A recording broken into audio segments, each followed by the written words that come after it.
Good morning, good morning, good morning. Cody Bakula coming out the gate with a $10 super chat. Boom, right out the gate. Boom. Sick tax, man.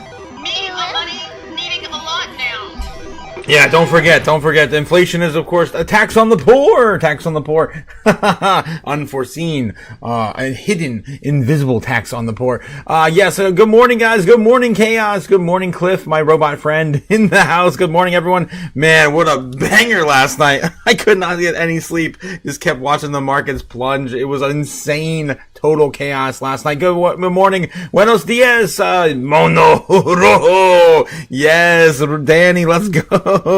Yes. She started a fire in cyberspace. Take your fiat currency and feed the fire.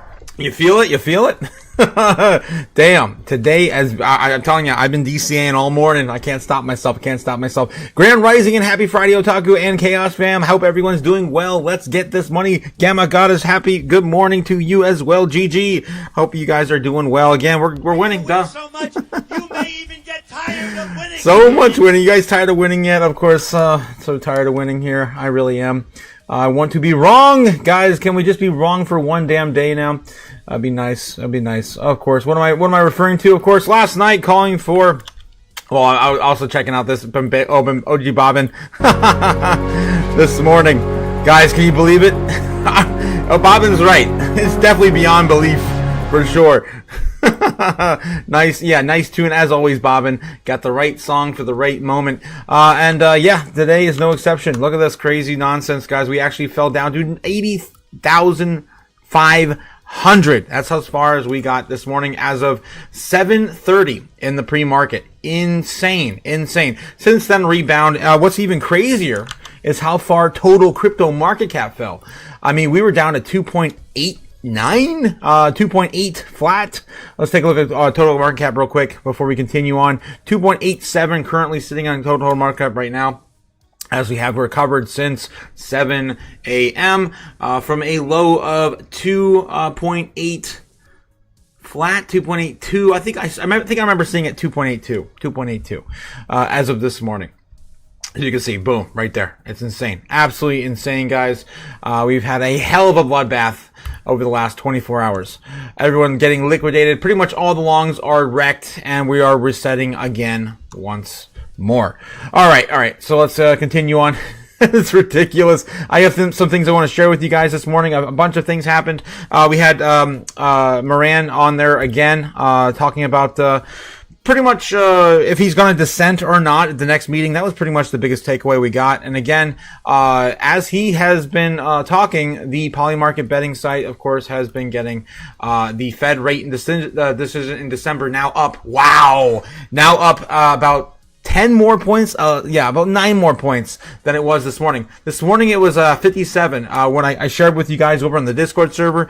If you guys are not part of the Discord server, don't forget to jump on over there and check out, of course, the Discord. Guys, through this together this year for us to, of course, continue the chaos after the live stream. And if you were, taking a look this morning, I could not sleep. This is what we were looking at this morning. 25 basis point decrease, a 56% chance as of about 6:30, 7 o'clock this morning, because I couldn't sleep. I was going back and forth with some of you guys in the chat. Crypto Junk. I was telling me, I just kept carrying. Wake me up when we're doing green. It was a hoot, guys. Again, guys, the link is in the description down below. If you want to check out the Discord, just head on into the rules page to get access. Just click on the little icon right here, the little emoji, and we'll let you in. You'll have access, of course, to the main lobby and everything else there. All right, moving back to it. Fed decision in December, almost back to 70% where we started the month at, where we thought we were going to go anyway. Basically, they have to save the economy. They are stuck. They are trapped. The Fed has to do something. This is probably going to happen. Of course, a 25 basis point cut. And Moran had his comments this morning. Let's dive into that. Right, and he says the only question that matters for you is, will you dissent for 50 if you believe it means not being able to push through a 25 basis point cut? Yeah, so absolutely not. I would absolutely vote for a 25 basis point cut if my vote were the marginal vote. There's no question about that. To do otherwise would be to cause real harm to the economy for purposes of vanity, and that's not who I am. Going into. All right, so there you go. He's still pretty dovish as of this morning. That's why we have Polymarket still coming up. This is, again, 56% before he even made a statement. Now 66 or higher. All right, moving on. Let's get into it, guys. I also had some quick little updates here from the overall field of the markets. Volatility, the likes of which we really haven't seen since the liberation strategy. Check out MicroStrategy right now. Not a huge company. Okay, it's 6 times larger than the Gap, but the point here is that all of these Bitcoin treasury companies, which have flourished over the past few quarters, are down on Bitcoin, posting its worst monthly performance since 2022. And the total crypto market is down more than $1 trillion since October highs. Maybe not in terms of absolute size, such an important marker, but in terms of animal spirits, Danny, this really explains a lot. Yeah, and again, Bitcoin down 4% this morning. Let's get more on the market volatility. Joining us around the desk is Bloomberg macro strategist Michael Ball. And Bloomberg. All right, just a little quick update there for, of course, crypto from Bloomberg. And then, of course, got a little snippet here. Just my overreaction to the markets.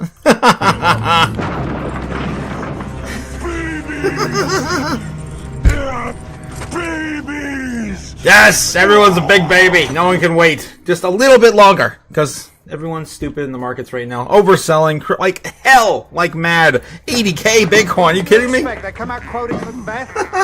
They're stupid. Well, they're not stupid, they're infants. Yes, there are stupid infants. All right, of course, that's my reaction to the market this morning. Okay, what else we got here? Bloomberg Business Live, still going strong. I think I had someone on I wanted to cover. Nah, not really. They were talking about equities this morning. All right, let's get into bubbles real quick. We have 2 minutes until the market open. I still have to get into pleasantries, guys. Let's get into pleasantries first. When? Never. 60% soon. What the hell, man? When will then be now? Soon. Bobbin. Grand Rising Danny, of course. Gamma got us handing out more coffee with Perez in the chat. Good morning. Thanks again, Cody Bakulo, for that $10 super chat right out the gate this morning, supporting the live stream. I appreciate it, my man. This is my job, and I don't get paid very much to do it. YouTube takes a third of my cut. What else we got here? Yes, good morning, Crypto Chaos. I'm feeling a bit better, finally, says Cody. Happy to hear that you're on the recovery. You're on the up and up, my man. Definitely would love to see you here next Tuesday, guys. Next Tuesday for sure. Next Wednesday, I don't know if we're going to do a live stream because I might be on the road heading towards my destination for Thanksgiving, but I'll definitely do a Thanksgiving live stream for the hell of it. I got to do it, man, for the lulz. We'll see how low we are by then. Doozy. What a doozy. My surgeon told me, do not worry, though the bleeding eventually stops, says Cliff. I love it. That's one way to look at it. Gamma! Maximus Diamond Hands shouting out Gamma in the chat. How you doing, guys? How you doing? Much love, Gamma. Have a beautiful day. Of course, happy, joy. Wishing everyone a happy day. Bobbin says, pain is just a weakness leaving the body. I look at pain. Just hurt me more. Oh, geez. Hop off my... Nebs. Crypto World of Doom. Yes, the Crypto World of Doom. Look at the sea of red this morning, guys. My God.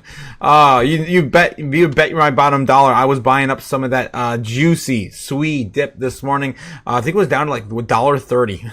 $1.30 might be lower now. Let's see, where the hell's Sui at this morning? Let's take a look and see what else is going on. The overall, they still it came up a little bit now, almost nearing $1.40, but still, I gotta buy some of that. Man, that was juicy. Let's get back into we'll get back into the bubbles here in a minute when the market bell rings. The market bell opening right now. Let's get over there. All right, we're up today, but how long will it hold? Moments until... How low can we go? This is Bloomberg opening. Let's dump the market. Let's go. Futures are showing some sizable green arrows. 0.4% on the S&P, at least substantial. NASDAQ up 1/3%. Russell 2000, the small caps, gaining about 0.5%. But we've been seeing this pattern where we build up at the open, and then a couple hours into the session, sell-off. Scott Rubner at Citadel says this is part of a mechanical deleveraging that's going to happen over the next few sessions, but then should stop. Fidelity ringing the opening bell, and Cynthia Lobessett there doing the ring. Damn, herself. Fidelity this morning. She is the head of digital asset investing. So I don't know if this is the day to be doing that, since the bottom seems to be falling out of Bitcoin, but I'm sure there are other digital assets that Fidelity manages, which are less volatile. Jack Henry ringing the opening bell, and I don't know which one is Jack. Or That's Henry. A fintech company. I assume that was one dude, but in terms of the stocks to watch, again, it's NVIDIA, Yeah. obviously the biggest concentration, the biggest company in the world, and we thought yesterday, the one that had assured us all everything was going to be okay. Right. Yeah, that sound you heard yesterday was every journalist sprinting to their desk to erase that headline that was like NVIDIA saves the day for markets. It was up 5%, it fell 3%. This morning, we are just barely holding on to gains. It is up 0.7%, about 0.75%. It did start the pre-market session negative. William speaking, saying that he would endorse something of a cut, is helping us out. But again, Matt, it has just been crazy volatility for NVIDIA. Yeah, it seems like very manipulative from NVIDIA as well. Truly historic volatility. A check on MicroStrategy as Bitcoin is on track for its worst monthly performance since 2022. You can see Well, that company, that stock is unchanged right now. MicroStrategy moving a little bit lower as the market opens. Yesterday, MicroStrategy was up 3% and then down 5%. So similar volatility, obviously a much smaller size. It's only a $50 billion company to NVIDIA. Let's bring in Manulife, John Hancock, co-chief investment strategist, Emily Rowland. And Emily, clearly they're going to have some problems when we hit the 70s. Is still a kind of niche part of the market, even if Main Street is adopting it to some extent. Bitcoin is worth $1 2/3 trillion, though, so you can't really look away, and it represents animal spirits. I guess your risk aversion pretty well. What do you think about the fact that we've gone from 126 on Bitcoin down to 84 in like a month? Yeah, we would say, Matt, don't get too sentimental about sentiment. And Bitcoin is the poster child for a sentiment indicator to us. We've been struggling for years to identify the value there. It doesn't have any income. It doesn't have any earnings. The only thing that drives it, in our view, is the price itself. And so you're seeing a lot of that unwound. This market in general in 2025 is one that's been very, very much driven by sentiment, technicals, momentum. And we all know how those trades work. If something goes up in parabolic fashion, it tends to come down in parabolic fashion. So because we are seeing a bit of an unwind in terms of some of those momentum winners, those technical titans of the year, whether it's, in the Kospi or whether it's in gold or in crypto, we're starting to see a little bit of that momentum coming out of the market here. So not totally. Or the momentum stocks, right? Or the likes of Robinhood, for example, the unprofitable tech. Emily, does that mean when you're looking at something like crypto, again, this fear that maybe people are getting margin calls, they have to liquidate other momentum type stocks, that you now need to use crypto to understand where the rest of this risk market is going? And if that is somewhat the case, is it troubling that as the rest of this market bounces, that Bitcoin, you can see it there, is still down nearly 4% this morning? Yeah, I think it's a really important point about how tied in a lot of these assets are with crypto markets. And I think watching generally, this morning we are seeing some dip buyers coming in. That's certainly the narrative that's pervading markets, and we'll see what happens around 10 or 10:30. But I also wanted to point out that the Fed speak that we've heard this morning may also be contributing to some of the sort of risk on bounce that we're seeing. Powell and other Fed members sort of spooked the markets. It's almost like they've tapped on the brakes a little bit, and the market's really jolted because of it. So you heard hawkish speak, of course, from Powell and then some other Fed members, some of that based on the lack of data amidst the government shutdown. But then John Williams comes in this morning and suggests that, that December rate cut's back on the table. So I think the markets have really been responding to this idea that the Fed's going to loosen financial conditions, even with inflation not back down to their 2% target, and a U.S. economy holding in okay. In a way, that's like the dream scenario for risk investors, is that the Fed is cutting into relatively stable economic growth. So you're seeing that narrative, I think, impacting markets this morning as well. Well, we should point out that NVIDIA just continues. All right, I'm getting nothing out of that. She's just stating the obvious. How are you a market strategist? That's what I want to know. All right, let's move on. Let's see what else we got in the headlines this morning. Catch up with some of you guys in the chat. Bitcoin's already back up 4,500 from the bottom, touching the bottom of 80,500. Still climbing this morning. Oversold to all F.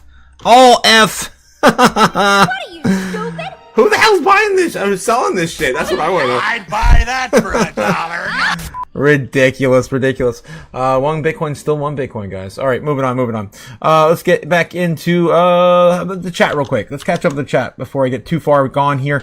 We got the future is go. $5 super chat. Thank you for the 500 pennies. Thank you. Why is every analyst so wrong from month to month regarding crypto? 100% future. 100%. Yes, future is a go, and we are ready to go. That's why we're sitting here. I personally believe that we just had gotten kind of beaten out by the AI narrative, and all of the capital is basically sitting right there right now. I mean, for the entire market cap of crypto to only be less than 3 trillion right now is highway robbery. When it comes to the future of our asset class. Let's see what else we got. Much love, Gamma. Yes, happy beautiful Friday, guys. It's Friday. Let's Friday. Enjoy your freaking Friday. Let's go. I buy that for $1. Let's DCA the hell out of Friday and continue. Otaku, where'd you DCA into last night? I DCA'd into SWE. I mentioned that, when I started the live stream. J Money, SWE down to $1.30, right now. It's climbing back up to $1.40 right now. But, yeah, I had to DCA a little bit more into SWE. Get my average a little bit, lower. Okay, let's see what, Nebs, we will love Thailand. Yes, think it's custom made for him. Oh, I cannot wait for Thailand. No, Bobbin, it seems like a dream right now, but I'm sure next year we will all be there. Hands all up, and I'm loving it. All cut up, says a grease up Nebs guy, catching those falling knives. You guys don't want to be sitting there catching those falling knives. Right, what else we got in the chat? Just almost catching up here. We'll get back in the news here. Nebs, here's some tunes from Sweden. Nice, got more. And I'm already on my second coffee as well, Super Danny. Yes, I'm all hyped up and ready to go. Always drink a 3x double espresso. Damn.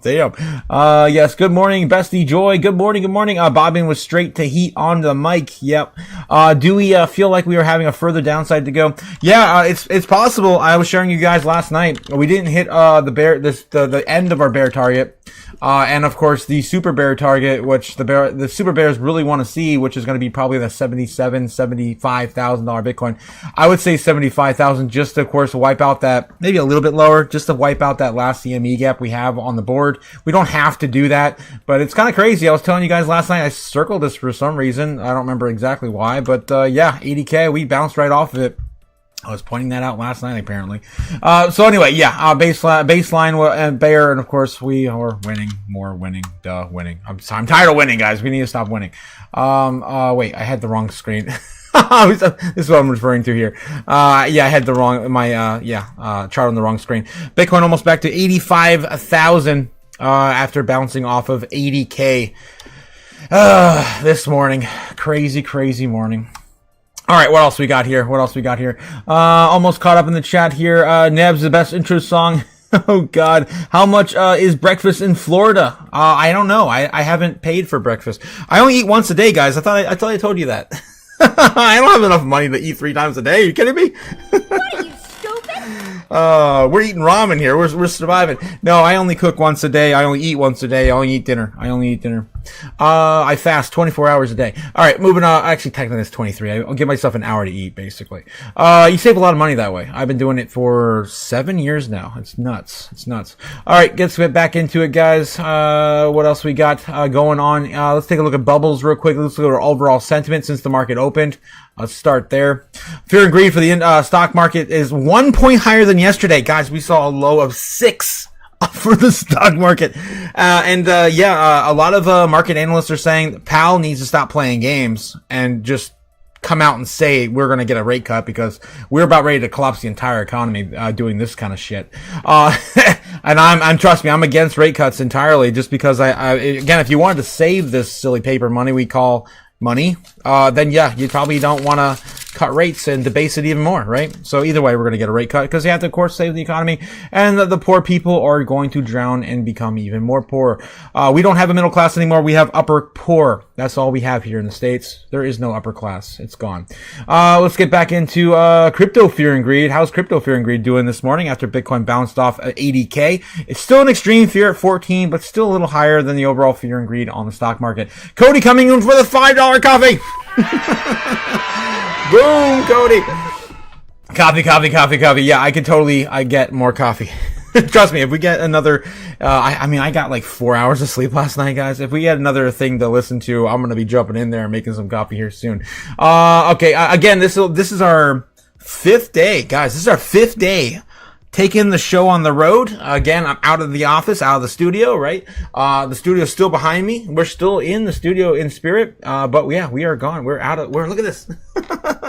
It's awesome. I actually got this working pretty damn good now. But yeah, the studio still lives on. With all the cameras back home, yeah. All right. So again, thanks again for all the love and support, Cody. I appreciate, supporting the chaos this morning. Of course, extreme fear. Still in extreme fear across all markets. Okay, let's take a look at bubbles real quick since we're here. And the Dixie, don't forget the Dixie, still hanging out around 100. We need this to come back down. We need, of course, more debasement. We need more money printing to bring the Dixie down. A lot of old bugs, a lot of old boomers are jumping right back into the dollar because they don't know anything better, and it worked in the past, so why wouldn't it work in the future, right? Oh, whoops. Yeah, silly paper shit. All right, moving on. God. I miss burning my money. Maybe soon. Okay, what else we got? Let's take a look at bubbles, and we'll get back into the news, look at some headlines. Still everything red on the day. Everything except rain on the top 100. Not quite sure what that project is, but it's moving into our top 100 within the last month or so. That's insane. Rain. It's the only thing up right now, about 4% in the midst of everything that is down. What is up the most, or what's down the most on the day? Look at that Near, man. That's a juicy opportunity. 17% off on a single day. Near, great AI project. APT, man, I almost threw up my mouth a little bit. That's $17. Wow, that's insane. Optimism. Wow, it's been awesome we even talked about Optimism. It's down 17% on the day as well. Injective is down 16. What else we got? Say down 11. Polygon down 10. It's a bloodbath, guys. Render's down 15%. AI trend, of course, never played out in crypto at all this year. Fetch down 14. Again, all those AI plays. Nothing has changed. Virtuals protocol still down 15 as well. Concordium, is that Concordium? No, that's the Canton network, the CC. That is 18% off on the day. Good opportunities here, guys. Good opportunities. What's down the most on the week? We're looking for 20s and 30s now, because it's a bigger push, of course, to the downside today. Virtuals protocol is down 24, almost 25% on the week. Celestia is down 25% on the week. Crazy stuff. ICP, that might be my top pick today, down 25% on the week. That's crazy. So maybe Near 17% off on the day. ICP 25% on the week. Those are probably my top two picks this morning. All right, let's take a look and see what else we got here on the top 200. Don't fade Sui as well, guys. Sui's down, still down 21%. Not as much as the other two I just mentioned because we just popped off a little bit higher this morning, but still not one to fade. And that's where I've been saying most of my stash into. Let's take a look at the week here. We're looking at Soon down still 61% on the week. We're looking at, of course, on the day first. Damn, 20% off on the day. Grass is down 30% on the day. Theta is down 12% on the day. Dog with Hat and Fartcoin. Who would have thunk those would be down on the day? Of course they are. That's pretty much it. Jasmy's down 13%. Wormhole's down 13%. A lot of some of my favorite bags down 13% on the day. Jido has been one of the ones I've been calling out. I don't hold any though. XCN's only down 4 or 5% on the day, so it's not too crazy as some of these other projects that we talk about here frequently on the channel. What's down the most on the week that I might be DCing into here on the weekly? Pith is down almost 20% with an 18% off on the week. That's not too crazy. You want 20s and 30s here on the weekly though. Jasmy's down 20%. That might be one of my top picks here.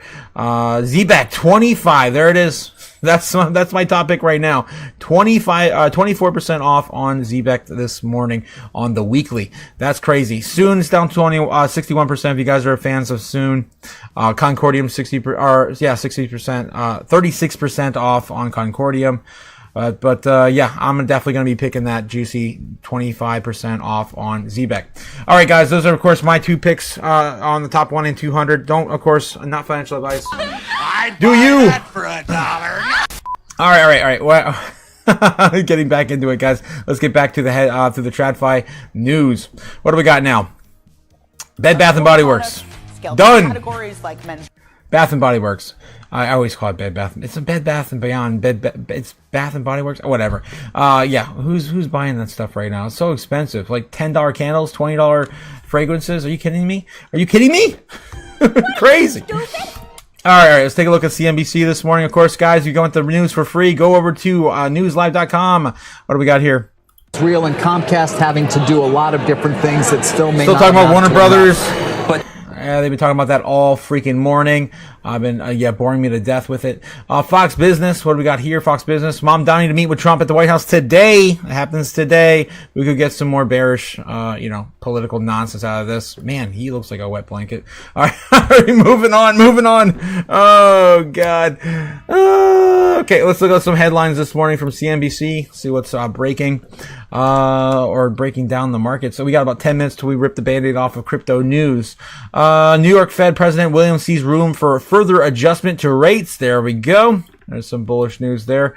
New York Fed President John Williams said on Friday he expects the central bank can lower its key interest rates from here as labor market weakness poses a bigger threat than higher inflation. 100%. And there's a lot of governors now capitulating, saying the same thing as well. We heard from Ohio. Was it yesterday? I think it was yesterday. We covered Ohio's Fed governor, and she seemed like she was open to the idea, but a little bit more hawkish than these other Fed members, like Waller, like Myron, and now, of course, John Williams. Every time I think of John Williams, I think of Star Wars. I can't stop thinking the freaking music. Oh my God. Anyway. We got a $5 super chat coming in from the future is a go-go. Let's go. Oh man, he's asking me if I believe we're now entering a crypto bear market. Not really. I think we're not just quite yet. Not quite yet. We have to get past some of these other major catalysts for me to convince me that we're still bearish after those catalysts that we're in a bear market. I've been calling for this since the summer, if you guys remember. I know some of you guys might be new, but I've been calling since summer, since March didn't play out as per usual for the bull run to begin. And we started, of course, having the tariffs scare the markets and everything else that ensued. Back in the summer, I was telling you guys that I think we're going to have a massive sell-off at the end of the year. October, November, December, freak everyone out. They're going to come in, they're going to buy it all up on the cheap, and then we're going to have a bull run in 2026. And I'm still sticking to it. I don't care what people say. It's what I'm stuck in my convictions. That's the game I'm playing. And, here we are. Here we are. We'll see how it plays out. Bear market is a myth, says OG Bobbin. Yes. The bear market is only winning from here. We'll see how it goes, guys. We'll see how it goes. It's the volatility's not for everyone. That's all I gotta say. All right. I've been holding for 5 years. I can hold another 5. I don't care. I'm still up no matter what happens. ISO 20222 like tomorrow. Cliff, tomorrow. Like a meeting or what? Like, what are we talking about? Innovational meeting in the United States? Are we talking about what are we talking about, Cliff? On the ISO 222 standardizations. Okay, I need to know more. All right, so yeah, it looks like, of course, John Williams is, of course, saying he would, just long story short, another Fed going more dovish. Robinhood shares head for brutal weekly losses. Bitcoin AI stocks are hit hard. Of course, retail is dead. Retail never entered. That's what I just referred to. March. We did nothing. And we have done nothing the whole year. I go back to the charts and I show you guys the whole year just looks like freaking 2017's bear market. Like, I've been saying this verbatim now. This is 2017's bear market back here. I gotta go a little further out right here. Oh my God. I got the weekly to even show you guys. 2017 leading into, of course, 2020, right? This entire area right here. I wonder if, let me just copy this. Look at this. I'll show you something fun. Let's just throw this on the board. Where's my bar pattern? Where's my bar pattern at? I thought it was in here. I could have sworn it was in here. There it is, bar pattern.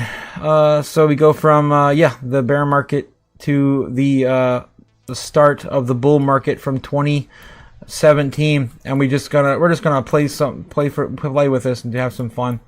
My God, I'm just gonna squeeze that right on top of where we are right now. If my chart wasn't such a mess, you know what? I'm gonna open up a new Bitcoin chart, show you. Let's add another Bitcoin chart. Bitcoin on the dollar on Bitstamp, sure. I don't think I've ever been there before. Let's just make a new one. There we go. All right, so I'm gonna put this at the beginning of our rally. Oh my God, look at this. It's pretty much just a bear market. It's just a bear market from freaking 2017. You can see it a lot clearer if you look at the log chart. That's what I always show you guys, the rainbow chart. And I'm like, oh, we're just been in a bear market, or in an extended bear market. We have done nothing this year. It's been so lackluster and disappointing in my opinion. Yeah, look at this. This is 2017 and this is 2025. Of course, 2017 leading into 2021. This is 2025 overall. It looks like the bear market from 2017 into 2020. This will be the worst cycle ever if this plays out on the log chart. It looks so sad, so pitiful. That's why I have a lot more convictions for 2026. All right, and of course we have all the narratives playing out in 2026 to get us there. What else we got here in the chat? Let's catch up here. Yes, the song is epic. You guys are of course sharing some more tunes in the chat. Awesome to see that there. What else? My son's birthday. He's 10. His birthday cake is a bowl of rice. Oh my God, strawberry. Oh wow. You know that's. You know you're in deep when your birthday present or your birthday cake is a bowl of rice. Not even any candles in the rice, strawberry. My God. Of course, our favorite flavor of dragon. I really don't like that YouTube keeps changing these your usernames, guys. I really don't like it because half the time I can't tell who's who anymore. This is ridiculous, guys. You can see what I'm talking about. Look at this, ridiculous. What is this? That's not the strawberries I usually see in the morning. Where's your strawberry and your dragon? Some of you guys, of course, are totally different names. Yeah, it drives me crazy every single day. All right, they just gotta stick to it and fix their shit. I sub to all of them, says OGB. Yes, happy birthday to Strawberry's son. Happy 10th. Yes, happy 10th. Happy Rice Day. Happy birthday. Oh, jeez. So much. Jeez, we could top it all up with whipped cream. Oh, and a candle on top on the rice. Oh, that's gross, strawberry. At least make him a pie. That's your family's business back home, right? Okay, Bobbin, yes. Okay, what's this? Sharing more videos there. Son growing up in his double digits. Yes, it's a big day. Axlar, a humble as shilling Axlar there. Man, it's been since we even looked at Axlar. That's another AI project, isn't it? It's been a while since I looked at Axlar. A moon pie says, OG Boban. Yes, exactly, guys. If you guys haven't already gotten the memo, it's time to just chill out. It's time. So just chill out. God.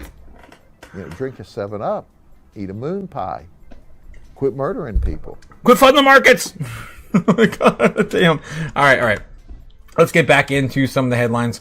And TradFi. Let's go back over to Bloomberg, see what they're talking about right now. Talking about Gap. Global takeover. Oh, no. It's become one of the brand's most successful campaigns to date. Yeah. All right. Let's take a look at CNBC. And then, we're going to rip off the crypto news Band-Aid. It's about time we get into that. It's about 5 minutes till we normally do. They're on break right now at CNBC. Guys, of course, if you want the news for free, just go to newslive.com and get the news for free. It's free. I don't pay for what I get for free, guys. You guys know that, right? What are you stupid? Speaking of which, let's take a look at the order books too for Bitcoin this morning via Kim by the White Stone Land, bringing you the heat map, the live book map for free. And it looks like Bitcoin is just taking off. It's just taking off. We are oversold to F, and we're buying up on a Friday, which is weird. Usually I'd be like, we're going to kill this. There's no liquidity on Fridays, but people are buying up this dip. Back up to 85,500 right now. So yeah, about $5,000 from the low. This could be it. I mean, we did fall. Let's see. Did we fall 33% yet? Oh, damn. Yeah, we did. If we count the wick, we're actually down all the way to 35% from the top. So it's about time we get this bull run going, right? About time we do it. Last time we did this on the pullbacks, about 30%, 33, 31, 32. I don't know if this one counts really, but yeah, the last two have been about 33. Let's go, guys. Send it. Don't get too excited yet. It's a freaking Friday. I still can't believe we're actually pumping on a Friday. All right. Let's get back to it, guys. All right. So that's what we're looking at on the order books. I need to zoom in and see where we're currently sitting at the current levels, though. Let's take a look and see where the order books are placing us in with a lot more, lot more buys being eaten up here at the moment.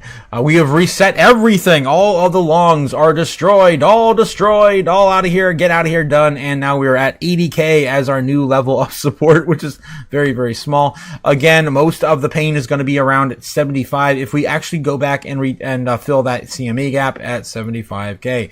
Yeah. That's where we're probably headed. If again, we do not hold this on a Friday. Again, it's still pretty early. We just started the open here in the States. Below that, I don't know if we're going to see it. I really don't think we're going to see anything lower than 70K or even 75K. I don't even know if we're going to see 75K. That's like going to be the golden pocket. Like I don't even know what you would call it. What's more golden than gold? Oh my God. How about the Ark of the Covenant? That's going to be the Ark of the Covenant for the rest of the world. And the Holy Grail, literally. The Holy Grail is going to be that 75K dip. That's a ridiculous pullback too. But it's nothing we haven't seen in the past, especially during a bull run. Honestly, we haven't had a fair shake for Bitcoin just yet this year. All right. So yeah, I'm still thinking, I'm still leaning a lot with, Tom Lee. Tom Lee still says that we got about 6 weeks left in the year. He thinks we only have like a week or two left, and maybe this pullback the last. He was calling for this to be the bottom possibly this week as of last week. Comparing of course the FTX collapse to the October 10th debacle we witnessed just a month ago. All right. So yeah, that's where we're at right now. That's the overall sentiment. It's pretty grim, but of course, if those can see through all of that like we do, then yeah, there might be some reward at the end of the tunnel for you. All right, let's get back into some of the headlines here, get back to Bloomberg, and then get into some crypto news. Everyone's on break. Squawk on the street, what are they talking about now? So you have to merge with Copilot? Save it. Wow. I'm offering them actually an opportunity. If they're listening, I just gave you a roadmap to get out of the situation. Like with theme park ideas in New Mexico. That was such a good idea. Jim, we'll see you tonight. All right, nonsense. All right, moving on. Let's take a look at Fox Business. 4024. Break. All right, guys, it's time. That's our cue. We're going to jump into the crypto news right now, starting with Cointelegraph. What do we got? Bitcoin ASICs provider Bitmain faces U.S. probe over national security risks. What the F? Okay. The miners are selling though. If you guys haven't heard, I think as of was it the 20th? What's today? The 21st. Yeah. So as of yesterday, the miners were selling off. Let's see if I can find an article about that. I'm surprised we didn't see any articles yesterday.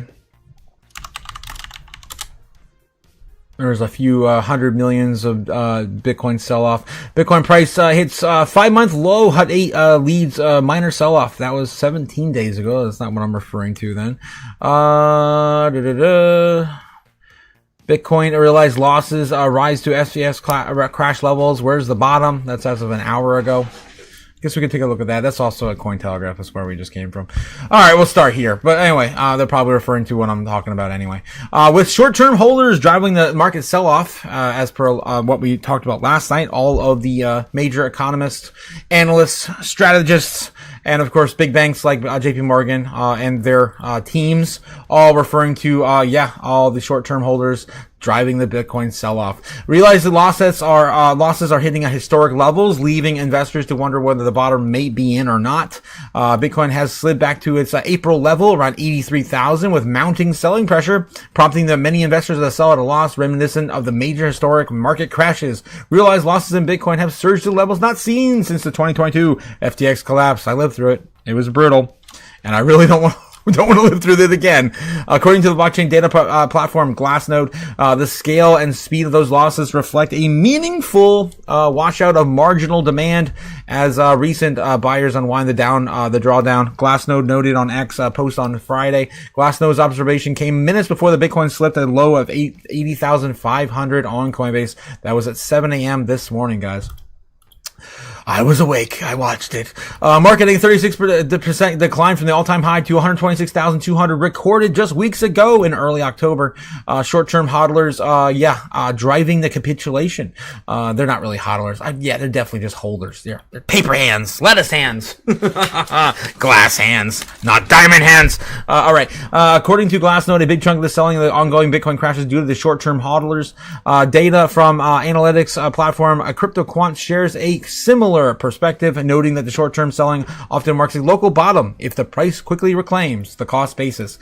Failing to do so historically indicates a deeper bearish trend to confirm a bear market, and CryptoQuant wrote on X on Thursday. Guys, we really need like a week or two of consolidation from these levels after we hit an actual bottom to consolidate upward to confirm a breakout. So we have basically to the end of the month, basically. Bitcoin's still holding 84.4. All right. This often marks the local bottom, and the price quickly reclaims the cost basis. Yes, although many markets observers say that the current downward trend considers the end of the bull market that began in 2023, prominent industry figures such as Jan 3, Samson Mao cast doubt on the onset of a crypto winter. How can you be in a bear market when we haven't even had a proper bull market? He says. Yes, I think we covered that one last night. We found it, referring to the growing caution across the markets. Yeah, he's definitely been teasing that a lot lately. Where is the bottom? With the Bitcoin at in the red for 4 straight weeks, and the crypto fear and greed index plunged into extreme fear. The question is, how low can Bitcoin fall to become a major concern? We've been slicing through support levels like butter lately, and nobody seems to want to try to catch the knife. Quantum economics CEO Matti Greenspan and Cointelegraph adding, "Why I utterly reject the notion that we're heading into a multi-year bear market. With the speed of the current meltdown, the bears may hit the targets much sooner than expected." So, we may see a baby bear market. I guess we can call it that. Mini baby bear market. Yes. The collapse of the FTX is, November 2022 came in the heels of the Terra Luna crash. Guys, I lost $250 off that. It's the only coin I ever lost money on. It's still sitting in my wallet. It's worth like 5 cents. 5 cents, I think. $250 down to 5 cents. Bitcoin dropped from around 33,000 in May to below 16,000 by November. Some observers linked to 2 events speculating the FTX's liquidity crisis that may have begun earlier than the publicly disclosed. After bottoming out to the 15,700, the Bitcoin prices remain low. If you guys didn't live through this, we're just going through history now. It's been a good refresher though. So after, of course, the FTX collapsed, we did consolidate around 16,000 was what I remember the most.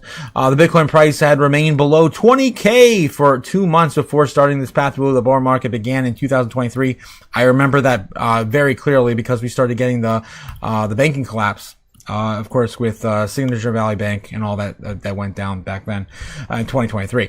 According to some major industry bulls, a market bottom could arrive within a similar time frame as of this time. Tom Lee, co-founder of SunStrat Advisors, head of Ethereum Treasury Strategy Bitmine, has predicted that Bitcoin could rebound between 150 and 200,000 by the end of January now 2026. He has moved his up by at least a month. All right, so that's where we are today. Okay, moving on.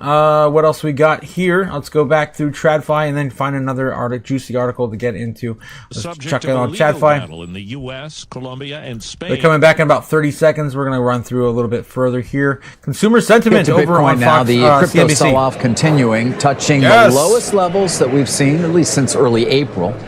Mackenzie Segala says more on what exactly is behind this move. Mac. Hey, David. So before bouncing off session lows this morning, Bitcoin was pacing for its worst month since the crypto collapse of 2022. More than $2 billion in leveraged crypto bets were wiped out in the past 24 hours. And the big institutional buyers, at least so far, have not been stepping in. U.S. spot Bitcoin ETFs saw their second worst day of outflows since launching nearly 2 years ago. And this isn't just a knock-on effect from macro headwinds and concerns that we won't get a Fed rate cut next month. The sell-off actually traces back to a flash crash in early October on U.S.-China trade tensions. That was triggered when a major stablecoin lost its dollar peg, sparking a $19 billion liquidation cascade that broke the crypto market's core plumbing. Those key market makers who act like the central banks of crypto never fully recovered. They have been pulling back, shrinking balance sheets, and that has made liquidity razor thin. Even modest selling can now move the market in a big way. Open interest in perpetual futures, a key gauge of leverage, has dropped 35% since October. And that signals traders are either too spooked to re-engage or simply tapped out. And you've seen that sell-off spread to the digital asset treasury names like Strategy and Tom Lee's Bitmine Immersion, both sharply lower as hedge funds use them as proxy hedges. UBS, in a note this morning, warning that Bitcoin's collapse in spending power amounts to the equivalent of 800% annualized inflation. And of course, the last time we saw a cascade like this was 2022, and that ended with the collapse of FTX. Guys? Mac, I'm curious. We've seen a whole slew of crypto regulations this year. Have they done anything to maybe stem some of, potentially further to the downside that we could see here? Or have they had any impact on, as you mentioned, the central bankers for the crypto universe?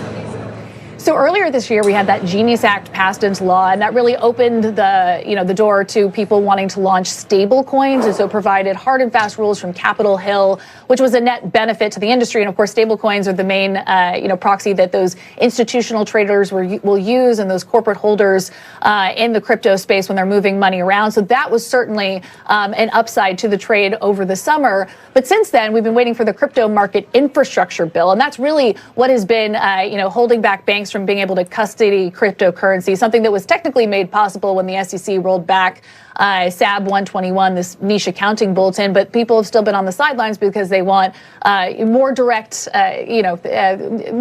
rules from Capitol Hill saying that that's fine. And what I'll say is, in terms of where that stands, we're getting markups from Congress in December, but it's been pushed into Q1 of 2026, and people were really hoping to get that bill passed into law by the end of the year.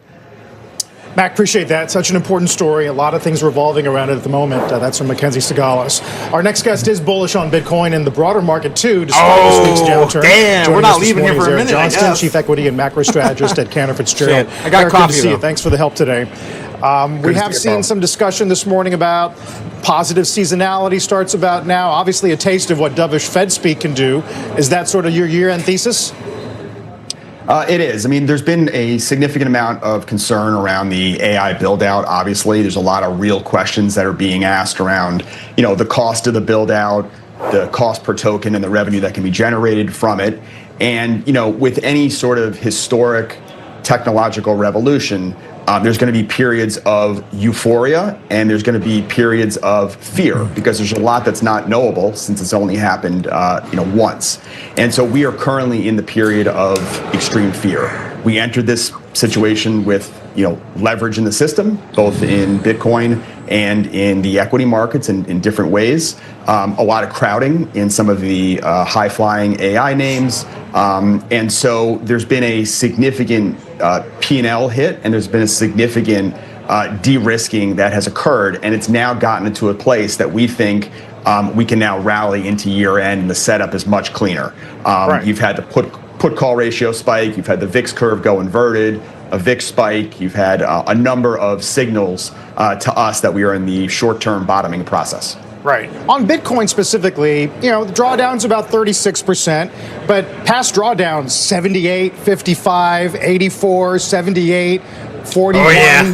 Why can't it be as bad as that? So I think all big numbers. The structural, part of Bitcoin, the ownership of Bitcoin, is very different from what it was then. There's been a institutionalization, right? There's a lot more institutions that own Bitcoin. Stablecoin has emerged. There's been legislation. So that has reduced, although we're not seeing it right now, it has reduced the volatility overall. And so I think that will stem some of the decline relative to what we have seen historically. But as you said, these, getting a de-risk in something that doesn't have earnings, doesn't have a PE ratio, is much more, there's definitely some speculation in there, can cause these types of dips. But I think the backdrop of easy money going forward, the Fed cutting, we see likely QE in 2026. All these things should be very favorable for Bitcoin. Right. The other statistic that's telling is that you would have been safer in T-bills, not just for the year, but going back to late 21 than you would have been in Bitcoin. And then the notion that it is the worst performing asset class of the year, where the best one is gold. I mean, that debate about which was safer, Bitcoin or gold, is kind of getting answered, isn't it? It is. I think that ratio is going to be, volatile. I think that part of the money that has flowed into gold has been a result of Bitcoin coming under pressure and some of a transition of ownership in Bitcoin, forcing people to, or causing people to rotate into gold as their way to play, inflation, increased liquidity in the system, and looking for a place to park excess money. So, I think there is that some back and forth where when one benefits, it actually hurts the other. In terms of just the broader market sentiment, do you think that the momentum unwind is almost done, or what does the market really need at this point in time to stabilize and move higher from here? So you have some systematic strategies that will buy when vol comes down and price goes up, and will sell when price goes down and vol goes up. They're currently in sell mode, and I would expect You're talking about CTAs, risk parity, and the like? That's exactly right.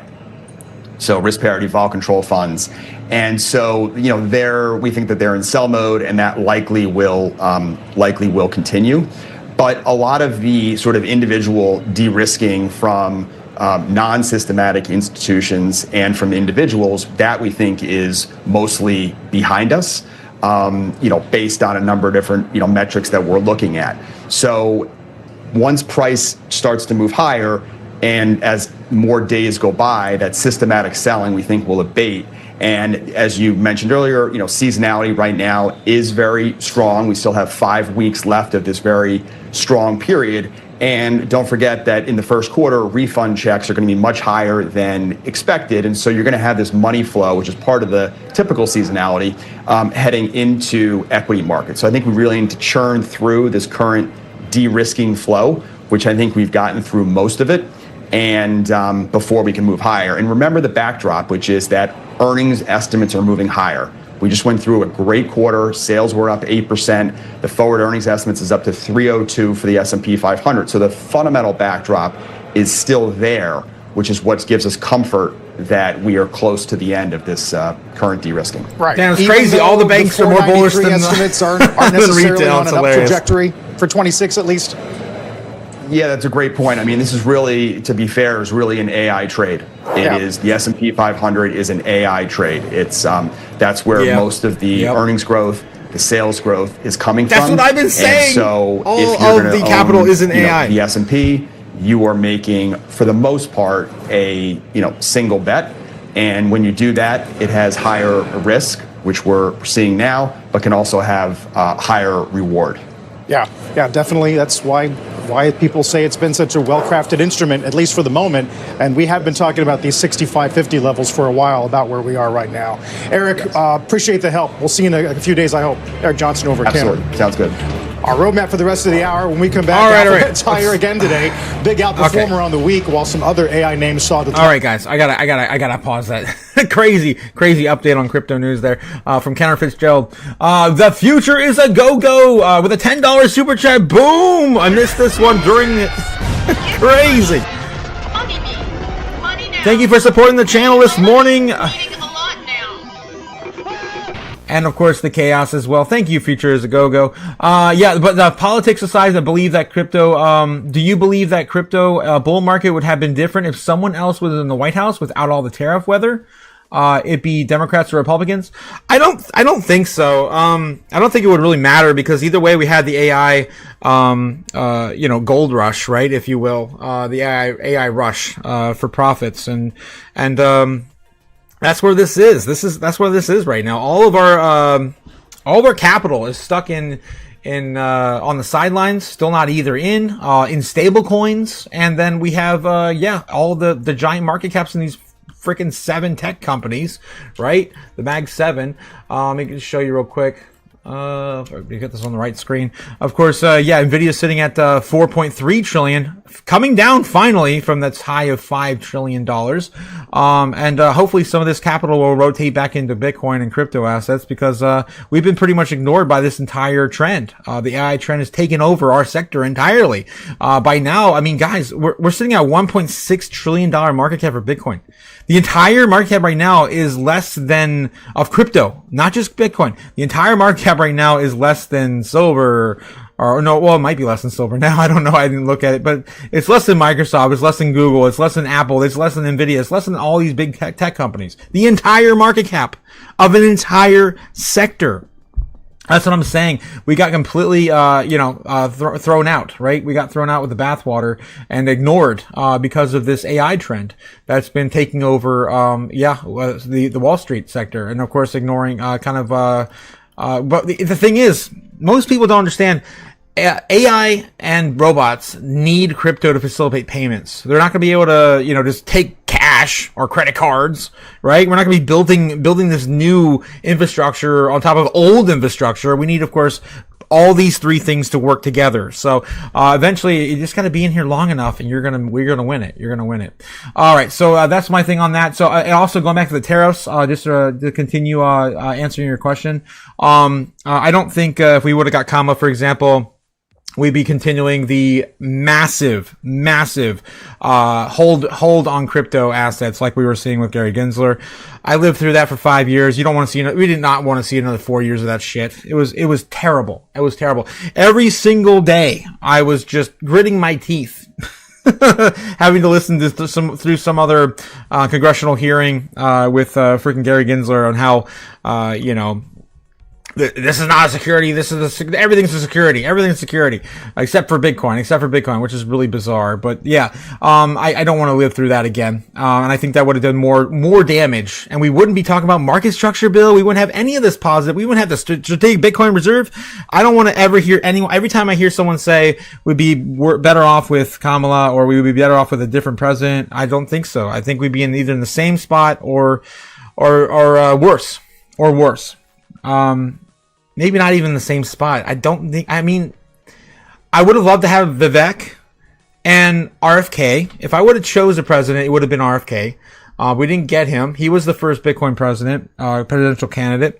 Again, we got what we got. We got the popular vote. At least we got someone that was pro Bitcoin in there. It definitely, I think, saved our market from, being held back another 4 years, because that's what would have happened. I was not predicting us to ever have a Bitcoin president until 2028, or to see these crazy bills being passed and all this pro legislation in different states. Oh my, I can rant about this all day, guys. It's insane what's happening. Every single state has a pension fund for Bitcoin, and we're Bitcoin mining's taking off like crazy in America, and like there's no way. You can't go back in hindsight and say it would have been better with someone else. I personally don't think so. All right, let's get back into it. In the chat here, let's try to catch up with the chat. Dan, no, I didn't know Chucky was into crypto. Says no hero.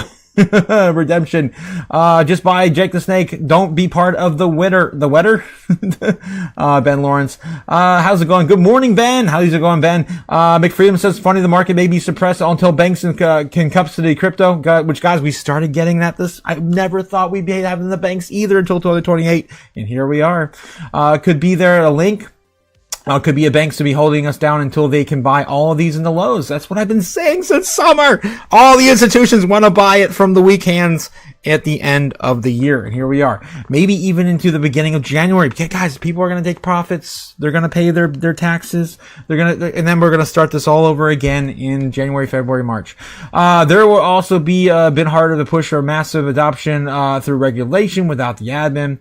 Yes, Jake. Ben Lawrence says, I think it's just crowding narratives. Hard to get trillions of dollars to coordinate. 100%, Ben. We do not have capital rotating into crypto just yet. Also, I do want to mention as well, if you look at all the money sitting on the sidelines, Tether's market cap just keeps getting bigger and bigger. We have money sitting on the sidelines, doing nothing, not investing at all, just sitting in these stupid stable coins. Why would you ever want this much exposure to dollars? They are ready. They're willing. They're ready and willing to get in when they see it, an opportunity, and they have not seen it yet, and that's why, of course, Tether keeps growing in market cap. We also have well, they're also minting more tokens too. Tether, of course, has to mint more tokens as they, of course, produce more, purchase more treasuries and gold and whatever else assets they're using. But you also have, of course, Circle also growing as well, getting close to $100 billion market cap right now, currently sitting at 73 from a high, 78, 79, I think we saw, 76 probably, 76. And of course, all the other smaller, stable coins out there.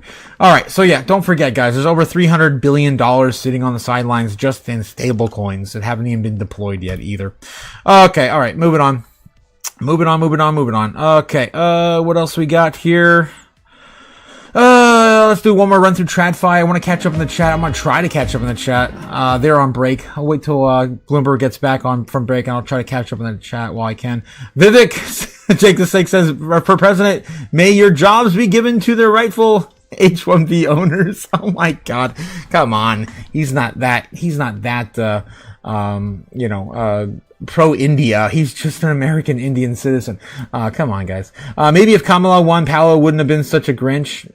You might be right there, Banana, but still, I mean, they would want to hold back the markets anyway. That's been kind of that agenda, right? Their agenda has been to hold back our space and, of course, allow the banks. Guys, honestly, if Kamala would have won, if we would have had a Democratic president, we could have had just pro-bank narratives the entire length of the way for crypto. If we would have gotten any pro-crypto regulation, it would have been in favor of the banks. I mean, I don't know if you guys remember, you probably don't, but Biden, he was told, he didn't know anything what was going on at the time probably, but he was told to veto one of the crypto bills at the end of 2024 that was about ready to give first access to the banking sector to BNY Mellon to be the first ones to custody crypto. He had vetoed because they wanted to choose the winners, and BNY was on that list. Again, they're in the hands of the pockets. I cannot believe where these two parties are these days. I don't agree with either of them. I think they're both batshit crazy, but definitely one's more crazier than the other. That's how I feel anyway. Maybe if Kamala won, okay, I think I read that there. Had to get Jake a dry pair of pants yesterday, says Ben. Yeah. Banana Republic says, I voted Trump. No regrets, says Banana Republic. Ben, will you never let me? I voted for RFK, even though I wasted my vote. I wanted to at least give him some support. Cody Bakula is no longer peeing out his yes, no longer we got a sick Cody. We got, of course, a healthy Cody. Nice. Oh my God, guys, I cannot read half the shit you're saying in the chat now. Cody may need your assistance. Yes, this is one, Ben. Bobbin's sharing one in the chat. Another 3 hot plates a day, says Ben Lawrence. The live one. What? Bobbin? Okay. Facts. Braveheart McFreedom, 100%. She has bots in the chat, not wrenches. We need more wrenches, guys. Jake, can I unleash the wrenches? 3 hots and a cot, says Braveheart McFreedom. You skipped all the funny comments. I mean, I had to skip. I can't read all that. Maybe if I read some of it like Way Woo, maybe, I won't get banned. Usually, the algorithm skips over Way Woo, I think. Oh no. Okay, yeah, yes you can. Oh no, I'm good, Jake, I'm good. All right, moving on, back into the news. What we got here? There's also one. Come on, Charlie. On top of all that stuff. Tim Stenovic and I co-host the Bloomberg Crypto Show. There you go. We've got it covered for you, that's for sure. But I'll tell you, this gets my attention. This thing is down like 33%, just since early October. I mean, that kind of gets your attention, sets off some bells and whistles on my Bloomberg terminal. Mike McGlone, senior commodity strategist, he's covered commodities forever. He's seen. I got McGlone. Oh God. Shoot to the moon. He's gonna say Mike, some bearish shit. The trading in Bitcoin here. I mean, it's telling us something. Here we go, guys. Telling us something. Big bear. Bubble, and my spidey senses really got triggered last year after the election of President Trump and ETFs and the pile-on this year. The key thing it might be telling us is there's a potential the stock market can follow Bitcoin's path into the year end. It's just partly what happened. So remember this, we've only had 2 down years in the S&P 500 total return since 2008. It's over, sell everything. Mike's talking. The gold ratio dropped a lot. Now it's dropped a lot this year. It's signaling problems. It might recover, but remember, we're getting towards the end of the year. One thing that's a problem is stock market volatility is very low, and this Bitcoin situation is happening in an environment where gold is beating everything. It's up 55%, and the world's most significant industrial commodity, crude oil, is collapsing. It's down 20%. I mean, that's a global recessionary trajectory. What you do so well is put Bitcoin's decline or its moves in context with other asset classes that we should be paying more attention to, like gold, like oil, like the S&P 500. Yet when you look at Bitcoin's price action on its own, it's hit a lower low for 11 straight sessions, which I believe is a record streak down. What's the significance of technical indicators like that? So that's the key thing about Bitcoin, Scarlett. There's no underlying there's no basis for it. It's just a number on a screen. So you have to use technicals. And as of he's such an idiot. As of this morning, all right. pretty significantly oversold for a bear market. The best rallies come in bear markets. I even talked to some traders yesterday. I was looking at buying some MicroStrategy because it got so beat up, which is leveraged Bitcoin. So I think at this stage now, we might see a bounce. It might get to 100,000, but I think it's flipped the switch to a bear market and it's going to continue. It's dead. It's dead. Sell it all. So key ratio I've been watching forever is Bitcoin to gold, and that's broken down hard, and it's good reasons for it to continue, like I mentioned, because stock market volatility is still so low. So I'm afraid we had the moment in Bitcoin it was October 10th, when everybody learned, okay, the tide's going out, who's wearing clothes? Yesterday, November 20th, that could have been the moment for the stock market. Awesome earnings in NVIDIA, and it goes down anyhow. Tell you, I'm looking at the RSI function. Relative strength. I use it for everything else. I'm not sure if I should use it for the earnings from we're going to get into that in a second. 200-day. Yeah. It's now got an index of 22. Anything below 30 says oversold here.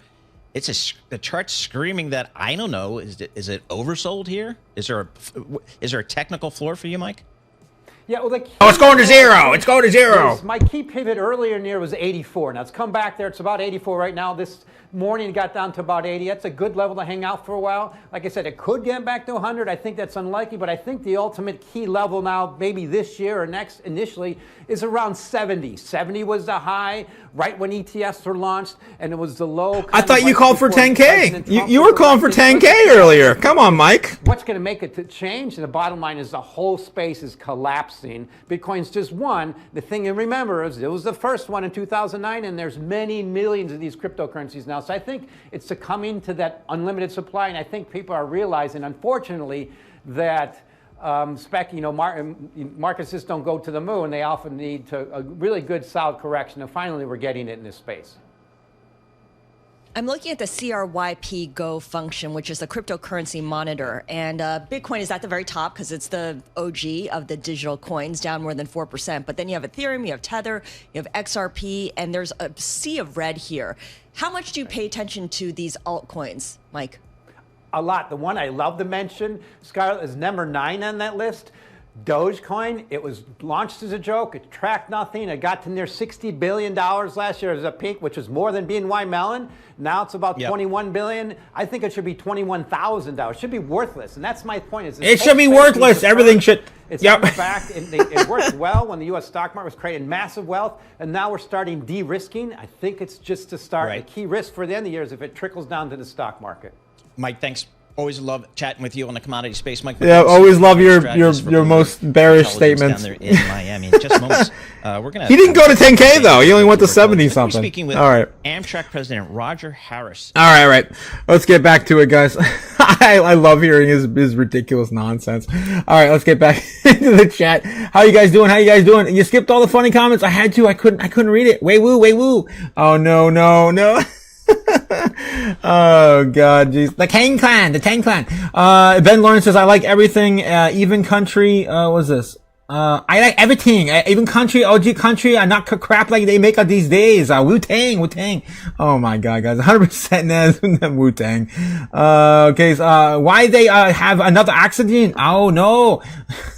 Market go to bye-bye. God, Jesus, very crazy. I can see these guys arguing like kids. No, you didn't. Oh my God. Yep. I would love to get on one of these platforms and and argue with someone like Mike McClone. That would be awesome. Ben Lawrence says the anti-Wu Clang supposed former skater and former banker. Talk about a sus past. Damn, legit skaters can't work for banks. Yeah, they can't. You did it. Jeez. I broke my ankle on a handrail, says Ben. Damn. Yeah, I broke my ankle on a ramp too. Oh no, my arm. I broke my arm on a ramp. I busted my forehead on the half pipe, says Greased Up Nebs guy. Damn, we gotta get out here and skate again. Get these old bones going again. GG, just co-signing every dog at me. Fight me, woman, to my face. What the hell? Oh my God, what the hell, Ben? I'll fight you. I fight you all the time. All the time I fight you. What the hell? I think low IQ guys not appreciate how in danger that butthole be. Weiwu, of course, protecting everyone's butthole one day at a time. Gigi has an army of angels fighting her battles for her. Says OG. Damn. I wish I would have the army of angels on my side. I can't, have my main, maker all jacked up. No one's gonna pay for that, Neb, says GG. In the chat. Ben, put a sock in it. Back in the basement you go. Damn it. I don't need any more company. I'm fine down here alone in the basement. I don't need Ben here with me. He takes all my cans. he makes forts out of them, and he won't let me eat. My God. I might just gotta tell it like it is. You guys, I'll take her side. I'll fight you all. Damn it, Ben. Damn it. Oh, Jesus. Otaku has the power of a god and enemy on his side. Yes, Jake, like that one video. You will not, you will not like me in my final form. God, I'm going back to the crazy stuff. Alright, oh God, do they have, who is that? It looked like Gareth Solway for a second. I don't think that's him. Who the hell is that? Harris. I don't know who the hell that guy is. Very important part. Thank you, Matt. A very important part to say. But okay, what is the tipping point for you where you see you can no longer continue to raise prices because people will opt for a... I don't know who the hell they're even talking to. All right, moving on. CNBC, let's take a look at CNBC. Do one more run through TradFi, and we got to get back to the news. What the hell are these chocolates? What the hell? Come on, CNBC. Fox Business. Trump admin unveils offshore drilling plan. Okay, crude oil down still on the day. All right, guys, let's take a look and see how's Bitcoin doing at the moment. 83,700. Still looking like we found the bottom, potentially found the bottom, but could still find, of course, more place to go. It's a Friday again. Just want to make sure you guys are familiar, of course, what happens on Friday. Low liquidity. So more than likely, we're going to probably come back down and correct further on the day. How low can we go? I don't know. I feel like maybe we just bounce off of where we already kind of landed at a psychological level around 80K on Friday.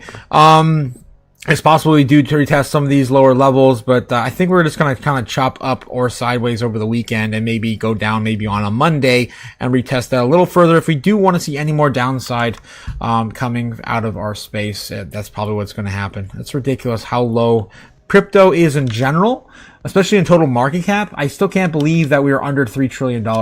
Our space has done nothing this year. All right. Getting back into it, guys. Let's get into some more news. Let's take a look at the daily HODL and then maybe do some doom scrolling. $2 billion. $2.2 billion in Bitcoin and crypto liquidated as Bitcoin plummets to 81,000. So even further, more than that, probably, as we did touch, of course, 80,500. The vast majority of liquidations hit traders going long, with total Bitcoin long liquidations leading the way of 1.5 billion liquidated, followed by 27 million in Ethereum longs liquidated, 100 million in Solana liquidated. And Bitcoin and the crypto markets are large, have dropped alongside the U.S. equities over the past few weeks. Much more volatility. Also, I wanted to get into that too. We talked about it a little bit last night, but for those who didn't catch last night's live stream with the foreign market open, Nvidia. So the earnings call it was very sus. It was very positive, and then all of a sudden, 10 o'clock, we just completely freaking vertical crashed it. And I think a lot of that had to do with what we were digging up last night. They were taking some sort of profits to pay bills or something, because it happened at very opportunistic time. So again, that's allegedly what happened yesterday. Since October 27th, Bitcoin has dropped from 115,000 to a low of 81,000 and a 30% tumble. At the same time, Dow has declined 47,700 to a low of 45,700. The S&P 500 has now dropped 6,890 to a low of 6,538, a 4% pullback. And Nasdaq is, of course, sunk as well. All right. So yeah, that's where we're sitting at in the Friday markets. What else we got here on Daily HODL? Anything good? Anything juicy? Bitwise CEO declares Bitcoin's 4-year cycle dead. Issues major Bitcoin prediction for 2026. Let's go! Again, I keep telling you guys, these institutions, these big banks, their asset managers, all of them, of course, very more bullish than retail. For sure. More bullish than even YouTubers. Everyone screaming, it's dead, it's over. Ridiculous. As Bitcoin price continues to tumble, the CEO of $1 billion crypto asset manager Bitwise says the theory that Bitcoin follows a predictable 4-year cycle is cooked. It's over. Done, sir. It is dead. In a new post on X, Hunter Horsley said the cyclical notion based on Bitcoin's supply structure schedule halving is over, with the hodlers denied a massive breakout this time around. As for what's next, Horsey believes that Bitcoin is now poised to reach new highs next year. Bitcoin is down a year to date, and the 4-year cycle is no more. The 4-year cycles were a pattern based on a bygone era that was only following, guys, again, I have to add something to this. It was only following retail. Last cycle I participated in was only retail. We didn't have institutions. They could not purchase anything in our space. They were not allowed to, until about, 2023, 2024. We started getting pro crypto regulation and of course, allowing, of course, the other countries to participate as well, like with Japan in February 2024 was announced, of course, the institutional, investors, they weren't even allowed to have, venture capitalists, to purchase crypto assets in Japan until, of course, last year.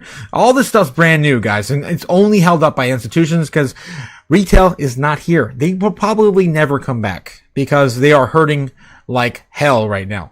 Freaking cost of goods and services right now are through the roof. People can't even afford. This is where they want you to be. They want you to suffer at the bottom, hold your hand out for $2,000, and then what?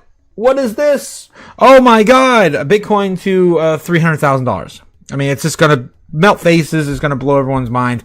You just never know where we're gonna head when everyone's looking the other way, and retail is going to be left behind. Horsley says Bitcoin and crypto at large are currently in a consolidation phase as weak hands bow out. Right now, crypto is consolidating. What does that mean? In essence, that means the high conviction investors are buying assets from lower conviction investors. One person sees Bitcoin at $88,000 or Solana at 133, says, I want out. Of course, they're selling at the bottom and they're buying at the top. They'll be back in when we're 126,000 again.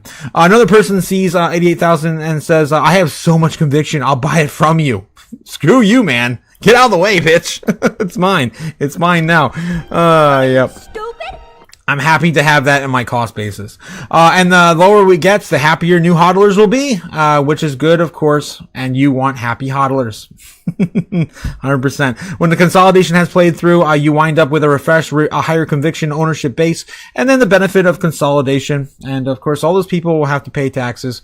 Of course, getting out on top of their losses and everything else that whatever they got into. It's just a stupid game to play. All right, billionaire Bill Ackman trims a stake in Google and Uber while betting on the meme stock. That's up 30% year to date. So you see what Bill Ackman is getting into. He's betting on Doge. What are we betting on here? Billionaire Bill Ackman investments exposure to Google, Uber, and 2 additional equities while holding onto a popular meme stock. He's talking about meme stocks. Okay, I thought we were talking about meme coins here. Come on, Daily HODL. Supposed to be a crypto news source. Geez. A U.S. lender sending $1,700,000 to account holders after allegedly refusing to reimburse bank fraud claims. Here we've got some more crypto news here. This is all from yesterday, though. I think we already covered most of these headlines. Of course, we talked about this here, about how JP Morgan's more bullish than you are. And of course, it's kind of weird to say that out loud. because of how negative they were in our space for such the longest time ever. I didn't want to touch it with a 10-foot pole, according to, of course, Jamie Dimon. It's comparing it to cigarettes and smoking. All right, let's get back. And of course, oh yeah, just compare it to something negative like a pet rock or cigarettes, and no one will touch it, so I can buy more. Basically. All right, let's get back in the chat here and see what you guys are saying. For the horde! For the horde! Says Bobbin. Oh, Jesus. Taco's getting raviolis for lunch, but he better not see the can or refuse to eat it. He'll refuse to. God. Yeah, Ben. What the hell, guys? SpaghettiOs with hot dogs for his meal today. What the hell? I'll remove the can so he has no idea before I slide the door in the basement. Oh God, it's gross. I gotta live on what I can find, I guess. Ben Lawrence says mom is tired. She now has to make 3 different things for dinner. Oh God. Jeez. Bobbin says, here you have one of my favorite drummers. Okay, you got some more links for the chat, of course, to catch up on some of the music you have. My God, you have a song for every situation, Bobbin. Cyclical racism. Cyclical racism continues. What else is new? Taco gets a tan on his pasty toes. I'm actually getting a decent tan here. I'm actually getting pretty red. Getting pretty red. Oh, jeez.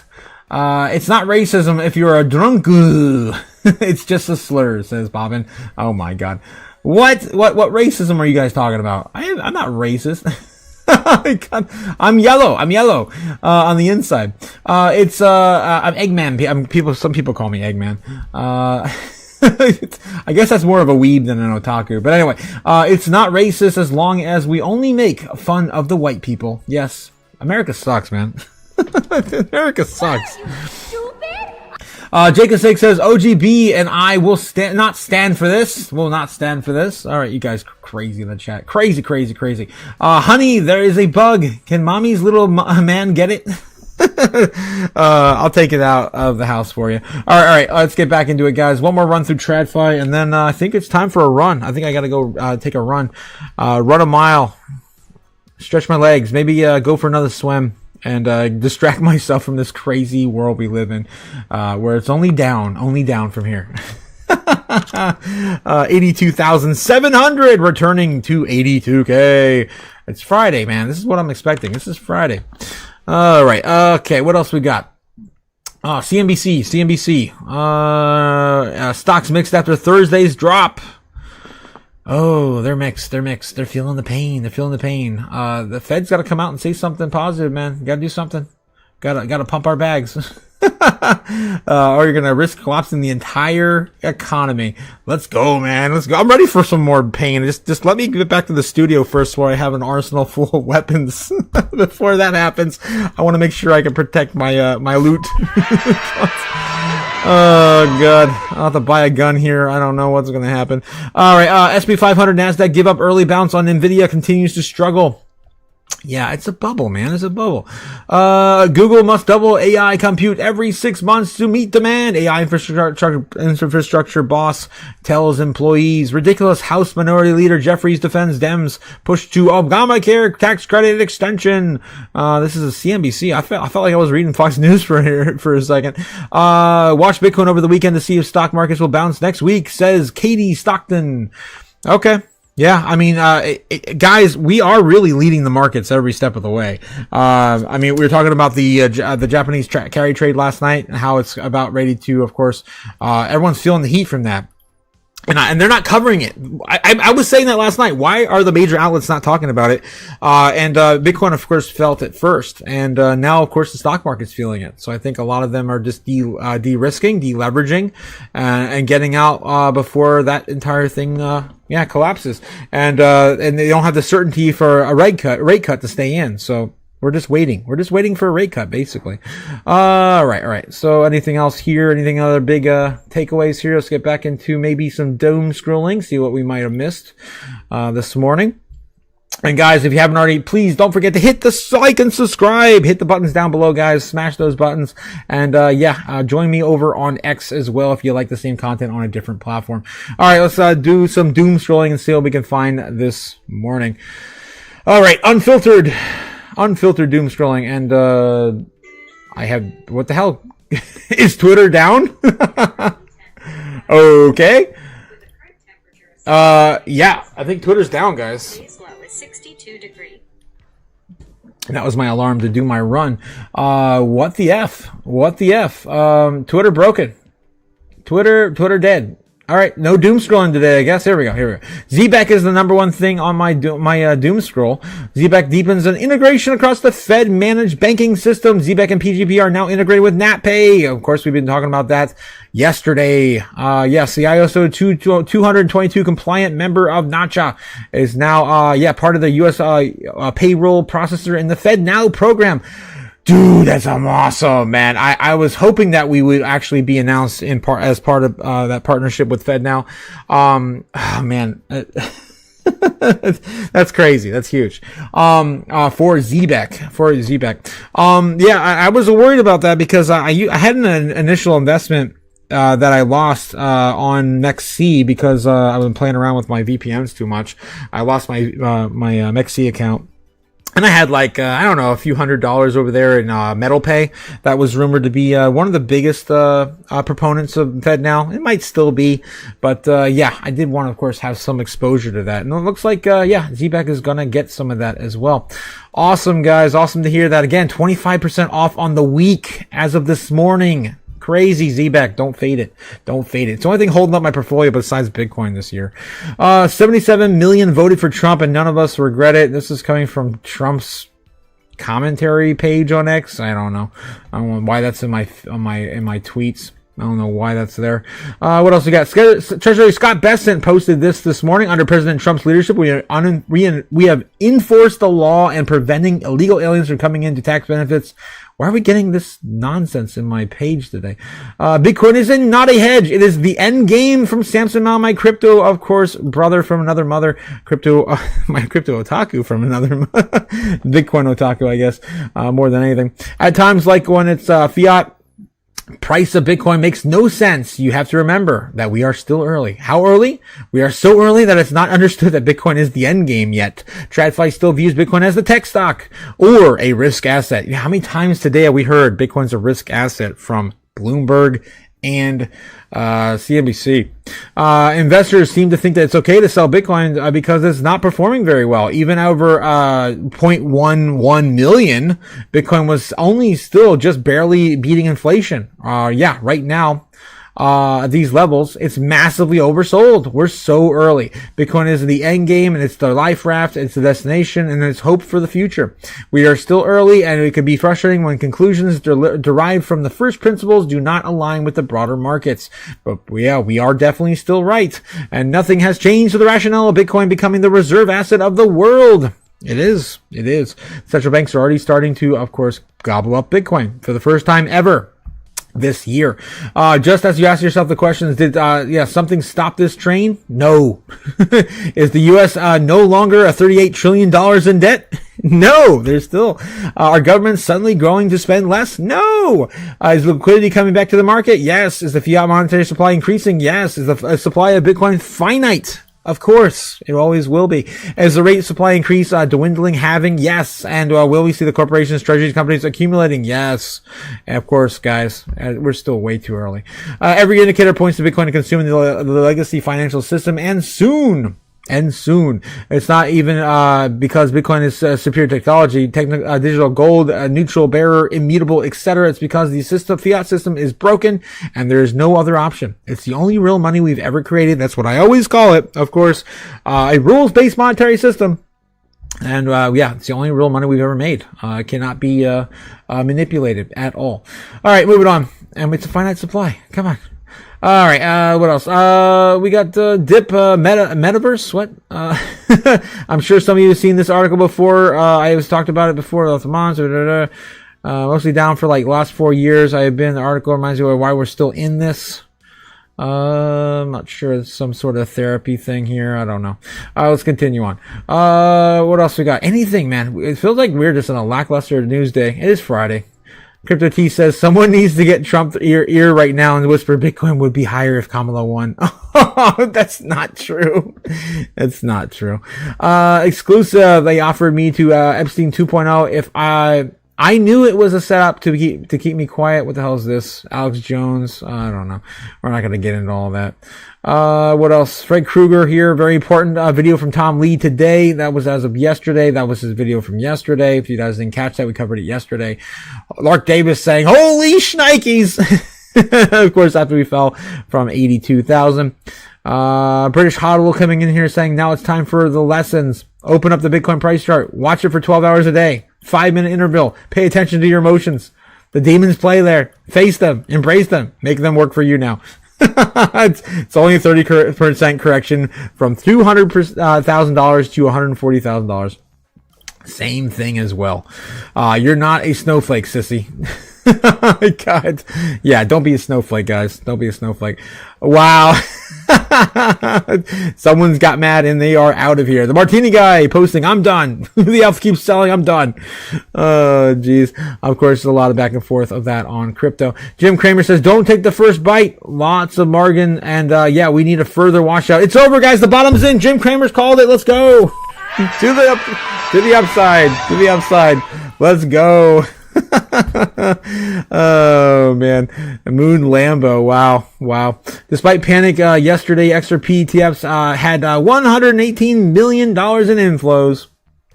And yesterday, spot Bitcoin ETFs had 900 million in outflows. Of course, you have to put this in perspective. Of course, Bitcoin's ETF is a year older or more, actually a year and a half or more older than any XRP ETF because they just came out. Perspective matters. Context matters, my guy. All right. Moving on. What's happening in Bitcoin right now is a narrative shift. It's a mechanical unwind. The data is pointing to something specific. Forced seller that blew up around October 10th has been offloading in a constrained, systematic way ever since. And here's why. According to this, the one, MACD is just printed at all-time near low. Yes, guys, the MACD is so low. This is the lowest it's ever been. The lowest it's ever been on the MACD. If you guys haven't seen that yet, it's insane. We are literally at the most oversold level we've ever been in Bitcoin's history. RSI is sitting near capitulation levels, but there's no macro stress. There's no credit stock. There's no leverage detention. Detonation, no ETF outflows. Well, there's ETF outflows. You can't say that.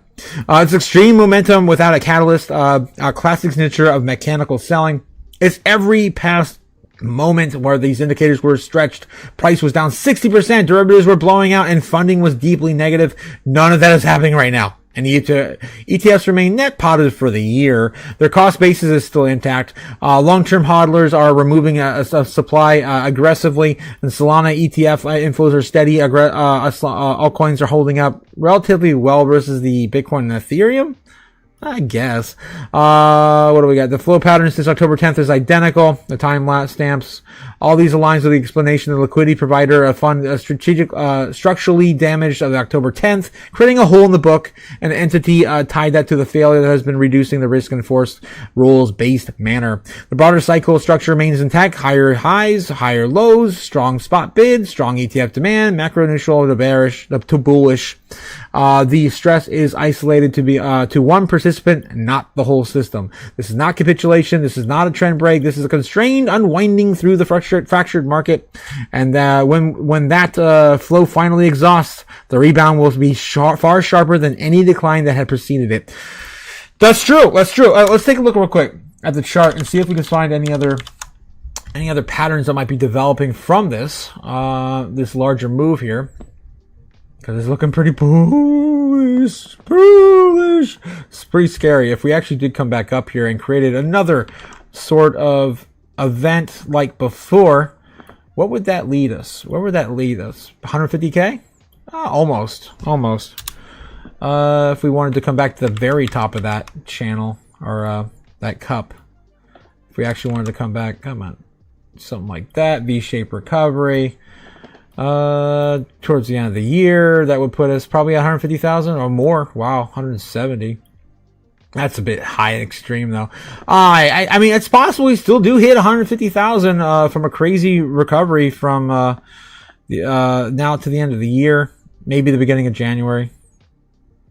Yeah, something like that. If we did play it out that way again, we're talking about the slingshot, right? We're talking about the slingshot, the slingshot. Geez, to the upside. That's right, to the upside. Boom. All right. So that's an idea, of course. All right. That's a lot of people, of course, calling for the beach ball underwater. Beach ball underwater. All right, that might be it, guys. That might be it. I'm kind of grasping for straws here, looking in the weeds. Wow, just Indian Air Force's jet crashes during Dubai Air Show. That sucks. Damn, that sucks. That's the BRICS news there, showing up in my feed. Peter Schiff, of course, saying more stuff about the typical, gold bug stuff. Richard Branson, oh God.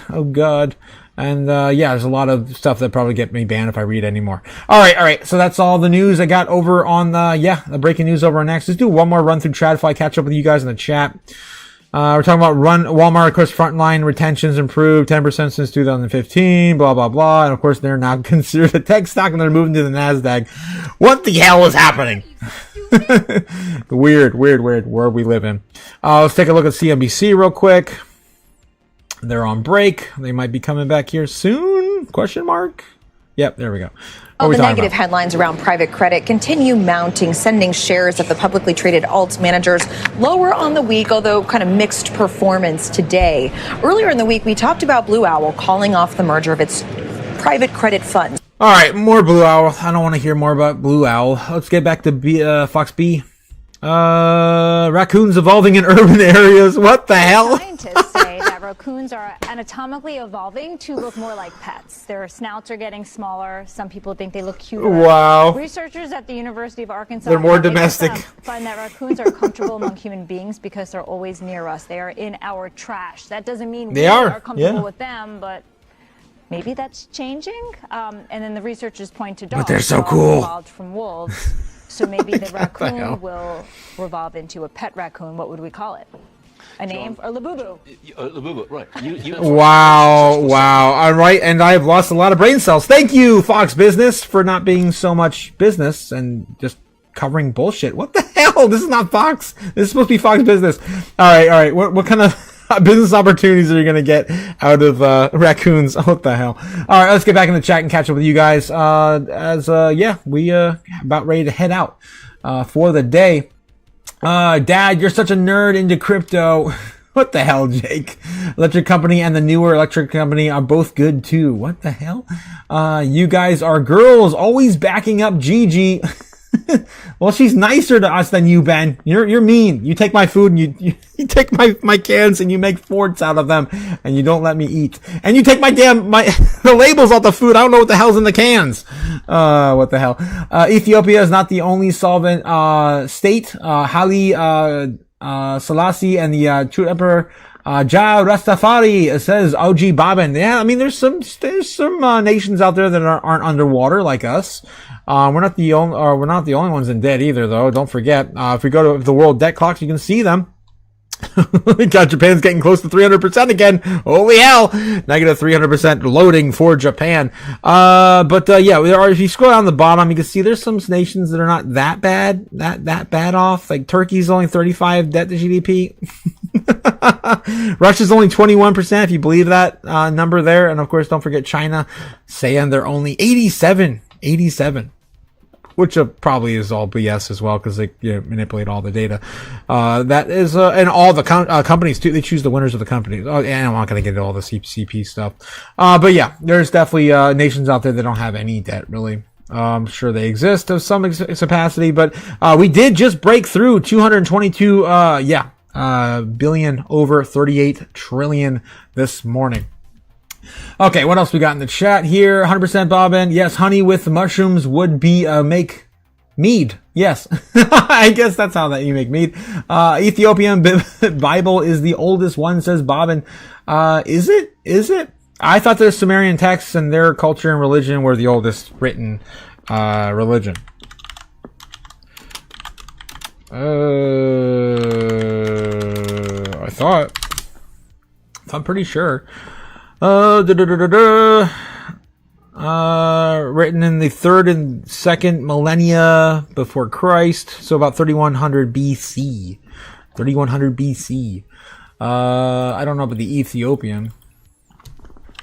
Ooh, if I could even spell Ethiopian. God.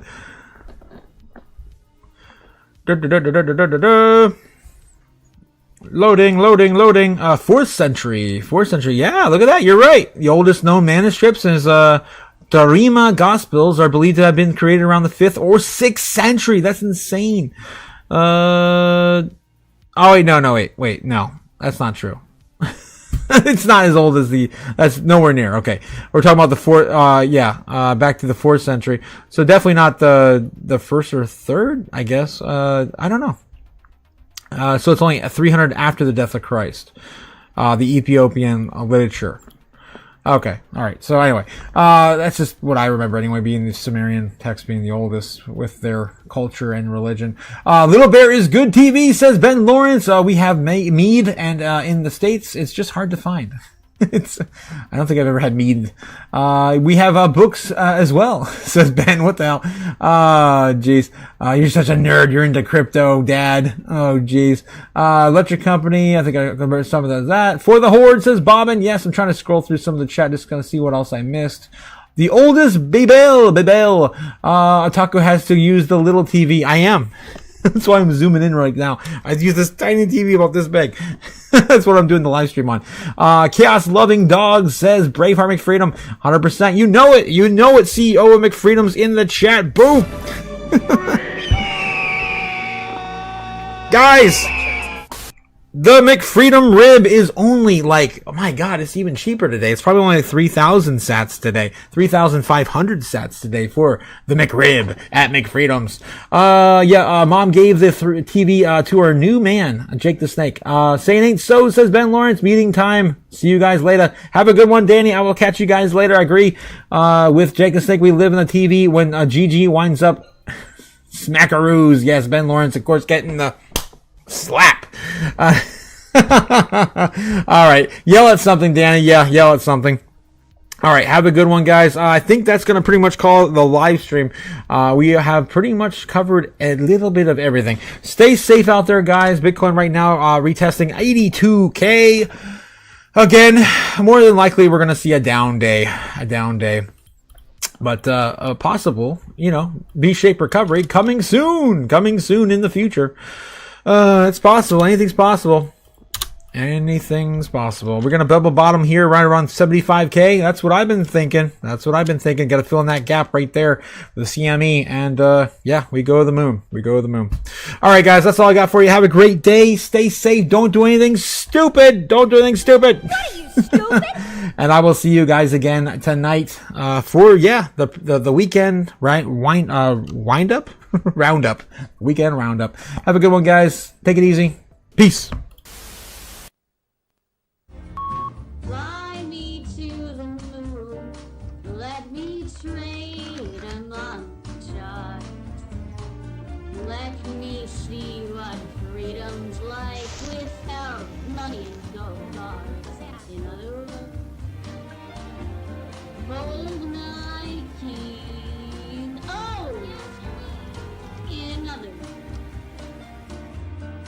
let's make history.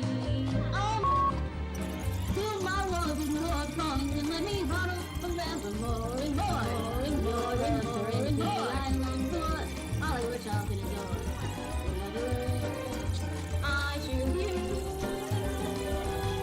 In other words, I love you.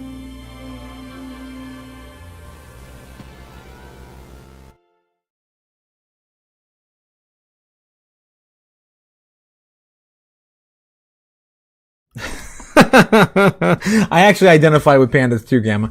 Oh, Jesus. Oh, jeez. So, yeah, she identifies with sanctuary pandas. We practice Kung Fu and Qigong. With when no one's watching, says Gamma Goddess. Pandas are actually my favorite animal. I also like the trash pandas too. All right, guys. All right. Keep your mind out of the gutter and out of the trash. And of course, we'll see you again tonight for another roundup. Have a good one, guys. Stay safe. Later. Later.